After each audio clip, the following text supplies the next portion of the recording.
palalabasin Mayor na nagnakaw ng pera si Vice? Wala pa nga ang audit eh. Gusto na nila palabasin ganon. Ko ang mas mabigat na problema na dapat malaman ng Pilipino is nag-hemorrhage ang country. Pati yung PhilHealth nga na hindi sa gobyerno, contribution natin yan kasi kung magpa-hospital ka, noon yung may pambayad ka, depende sa ano mo, category yung rates mo. Kung ibang iyo, dividido ba talaga na full o paglabas mo, wala ka ng bayaran. Yun ang ano doon, yung 16 billion na nilipat nila. That is the most dangerous government malverse the money of the people. Ginamit mo yung pera ng ano? And even Congress cannot do that. Trust fund yun eh. Galing inyo yun. Ako pati akin. Contribution yun natin para pag nagkasakit ka ng cancer, uterus, may pang-opera ka. Ang ating PhilHealth funds natin lahat was about 8.9 billion 89 billion.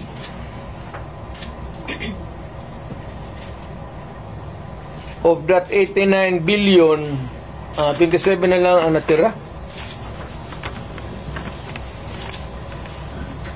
Paano yan?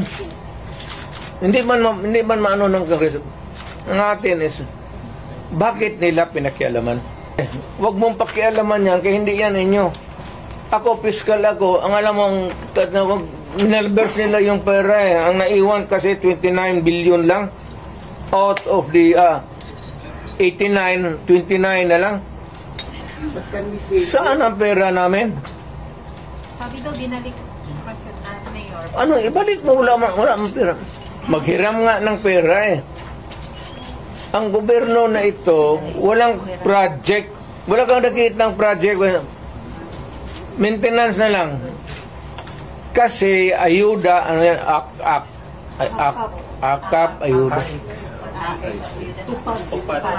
Tupad. Yun, naubos doon. Naubos ni Romualdez sa... Kasi Romualdez, congressman lang, pero left and right ang pamigay niya. Oh, may tag 5,000 kayo ngayon. Kita ko sa CTV kagawin. Pera natin. Sus Mario Josep Ginoo Romualdez, oy. Nangawa ka naman sana sa amin. 89. Ang Maharlika Fund, ang target nila sa ito ang 250 billion. Kinuna nila ang GSIS ng 62.5 billion. Yan, pera rin ng mga taga-gobyerno yang empleyado. Kami sa ano namin. Sa mga trabahante yan, mag-housing loan ka, ito, kinuha, binigay para ayuda. Ang mga membro nito, hindi na makaloon, enrollment ng mga bata, mahirapan sila nito kasi magkakaroon ito ng anomaly sa flow ng ano.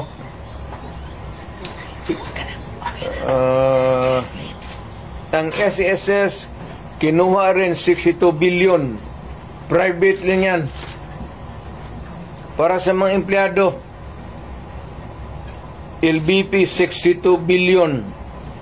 DBP 62 billion. Kaya iyang sa sundalo, pati yung retirement nila patayan. Wala na. Ang tao, hindi na nakikinig sa akin yan. Kasi wala na akong power, matanda na ako. Nagkakay na ako, kaya the last time ako nagmotor, hindi ko na talaga kaya. Ano yung advice mo sa mga tao who are wanting and who needed to hear your voice, no? To bring back the people together. To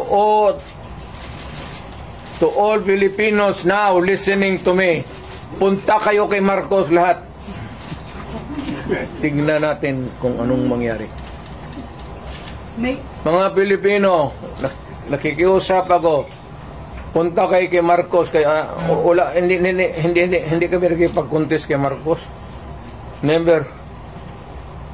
Wala kaming bilyon, trilyon na nakadeposito sa kung saan ang bangko. Sa utak lang yan na trilyanes. Alam mo, yung pinapakita mo ng bangko, fake talaga yan. Hindi ka makakuha ng... Kung magkuha ka ng sa bangko ng papel, bawal rin yan. Ngayon, kung balandra mo, bawal rin yan. Ipinasok mo doon sa Quadcom, use of falsified documents, another crime yan. What happened to your confidential fund, supposedly, without? Well, it was spent properly. But why is she not answering the Congress daw? Confidential nga eh. Bakit patawagin ng confidential kung... Pero yun kasi yung issue na ginamit. But you kept mum about it all along. Hindi, lahat yan sila, patayan si Martin Romualdez, wag binawa ng bilyon yan. Once and for all, buhay man yung kuwa, hindi man nasunog ang building nila, pero lang kung sunugin andyan man yan, buksan natin lahat. Huwag na lang muna yung ibang ngayon yung this year lang. Tapos pagkatapos buksan natin next year. Buksan ng Congress. Ang congressman, hinamon ko ba sila? To open your books. Ang sagot naman to ni Trillanes, open your bank account. Makihati ka pa sa putang ng pera ko. Tingnan mo naman yung pera. Kinuha ninyo sa GSIS, PhilHealth, 89... Ito doon sample survey? Pinagbili nila, saan itong pera? 25 tons of gold reserves natin sold amounting to 129 billion. Paano ito ngayon? Sila lang nakaalam nito. Yung Maharlika, sila lang nakaalam nito. Walang participation ang people dyan, pati ito. So, ganitong 25 tons. Alam ba ng military yan? Hindi sabihin nila, kung wala hindi na kami sasali ng laro ninyo. Matagal na siyang natulog. Alam niya yung commander-in-chief niya nagdudruga. Noon pa yan, alam na ng lahat. Baka siya lang ang hindi. Kami ang taga Davao, alam namin si Lagdameo nagdudruga. Kaya yung sip-o mag-usap kami, yung sip-o ni Lagdameo magtulo yan. Hindi niya alam nagtulo yung sip-o niya. Minsan gano'n na lang yan. Alam ni Marcos na siya Lagdameo durugista. Alam ni Lagdameo na durugista. Magkasama yan sila sa hit-hitan. Ito with sincerity.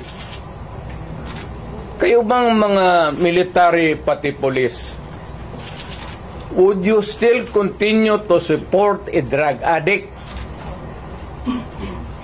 Alam ninyo kung tanungin mo lang yung Presidential Security Command. Puro military man yan. You did not go far. Yung mga tao ninyo sa military. Hanggang kailan kayo magsuporta ng drug addict na presidente? Mr. Military, give us that right. The right of information that is true and correct, the right of redress of grievance, and the right to protect us. I don't have to challenge to anybody.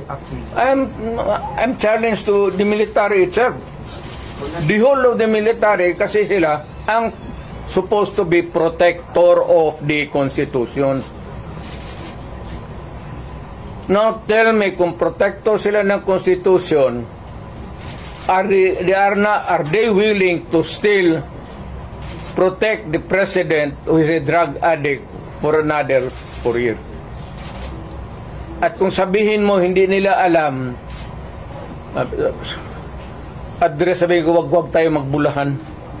Alam ninyo yan noon, alam ninyo ngayon yan. I will take my cue from the military.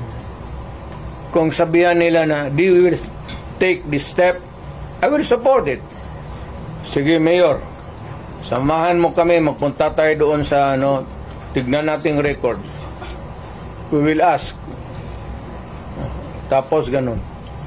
I will follow. Ito lang ang tanong ko sa military. Hanggang kailan kayo magsuporta ng drug addict? Critical dyan is alam nila na durugista si Presidente. Hindi nila, tanungin lang nila yung kaya isang kita mo kung hindi bangag. Tama isang gwardiya dyan sa Presidential Guard nag-suicide, minumura. If you can tap the fingers and saying, huwag ka na masyado matulog, kunti na lang panahon. Ano kung ako yun, isin mo na, huwag ka muna tulog, kape ka lang, murahin mo, kaya po ka napahiya, sundalo, napakamatay, nabaril sa argument yun. Ito an argument about the present situation. I do not know whose side was the colonel. Yung PC nag-suicide talaga. Minura niya. Ni Mrs. Marcos. Bago lang. Siguro mga 2 months pa lang ako na umalis. PNP Chief Marvin na nagpagawa siya statement before ng mga drug users daw kaya dili addict. Kung sa po'y comment na to nagagamit lang daw para mag-overtime. Nagagamit lang daw para mag-overtime or extend ang ilang oras sa pagpanarbaho. From the PNP Chief mismo. Ang nagagamit daw og drugs kay dili daw addict. Nagagamit lang daw sila, labi na daw sa mga trabahante para lang daw i-extend ang ilang oras sa pagpanarbaho. Maganda yan. Maganda yan. So, what is an addict? And what is not an addict? An addict who uses shabu and continues to hit, inom. But the other kind of addict is trabaho, hit, para hindi makatulog, hit. Tapos at the end of the day, siya ang kakainin ng makinarya niya. Kasi sabog na siya. Siya na yung papasok doon sa oil mill o sa furnace. Daling ko yung mga tao na ganito ang nangyari sa pera natin. Pati itong gold reserve natin. Ilan na ba ang dollar piso ngayon? 59. Bahala sila. Kanilang trabaho yan protector of the Constitution. How do you protect the Constitution? So if we protect the Constitution by saying that we will protect a drug addict for president for another 4 years, well and good. Yun ang gusto ninyo. Yun ang masunod. They are the protector of the people. And that itong free expression, itong the right to be on the opposite side is always protected by the Constitution. And the right of information. Importante yung information eh. Saan na naman ang pera namin? So we are invoking sa military na ang tao kami nagtatanong, the right to be informed about the money that has been spent since then, and the right of redress of grievance kung nawala na. Kagaya nito, PhilHealth, contribution namin ito sa individual. Kayo, wala hindi sa PhilHealth. Tanungin ko sa iyo ngayon, saan yung pera ninyo ngayon? Ito ang naiwan na lang is out of the 89 billion, 29 na lang. So yung ang nawala nito, tanong ninyo saan yung pera ngayon? Saan yan? Saan ang pera niyan? Ayuda. Hindi mo man ibigay yan sa tao kasi ginakuha yan sa bulsa natin para sa kung magkasakit tayo. If you spend it for some other way, that is malversation. And that I will tell ang sundalo, sabihin ko sa kanya, that is malversation. Do you demand PhilHealth na mag-explain ito? Yung PhilHealth, do you demand na mag-explain ito sa public? Mag-explain ako sa public? I mean, Bubulahin kayo niyan. Mayor, nag-comfort kayo kay VP Inday after ng Thursday Wala ka kayo Inday. Tigas ang babae yan. Kamaldita niyan. Dood lang. What's your reaction sa yung administration na hindi daw kayo isasubmit sa ICC, but if you are willing daw, makikipag-coordinate daw sila? I heard Mr. Marcos say that if he wants to submit himself to the ICC, we cannot do anything. Mr. Marcos, Presidente ka man, look at it. Wala akong problema. Insignificant rin ako dyan eh. But if you are going to recognize ICC, you're eroding the sovereignty of the country. Mas mabuti pa, wag ko lang idamay yung bayan. Pack up na lang ako, tapos kung may magplete na taga-ICC, bigyan ako ticket. Doon ako sa korte nila, mag-exhibition ako. Sabihin ko man lang sa ICC, sino ang taong pinatay ko, pinakauna? Anong pangalan? Saan? Anong ginamit ko? At anong rason? Tapos, sinong pangalan ng tao na pinatay ko last bago umalik ako pagka-presidente? Saan? Bakit? At anong ginamit ko? So you're willing to face the ICC? Ay ko. At yung pinakagitna na sabi mong pinatay ko, kailan ang birthday noon? The killing of what? Chickens ang sinabi ko doon. Anong feeling na katabi kayo ni De Lima? Wala, hindi ko talaga, matagal ko na-realize. Hindi kasi ganun siya palagi. Hindi talaga there was never a time nagganon siya. Tignan mong kamera ulit. Nung almost mo ibinato yung mic, ano siya, concern siya sa'yo? Kaya ano, kasi yung mic nakatali pala. Binunot ko ng gano'n, ito sana kaya walang ano, yung microphone ba, may pag gano'n ko, tali. Mayor, nasaktan daw po si De Lima, sinabihan yung wak-wak. Wala ko sinabi niya, Noy. Ano sinabi ko daw? Doon sa no? O, bitaw. Mayor, ano po ang reaction natin tungkol sa sagot ni President PBM na sabi ni PBM yung ganyang kriminal na pagkatangka ay hindi dapat pinapalampas? Any reaction? Huwag niyang palampasin. Anong gawin niya? Gawin niya yung gusto niya.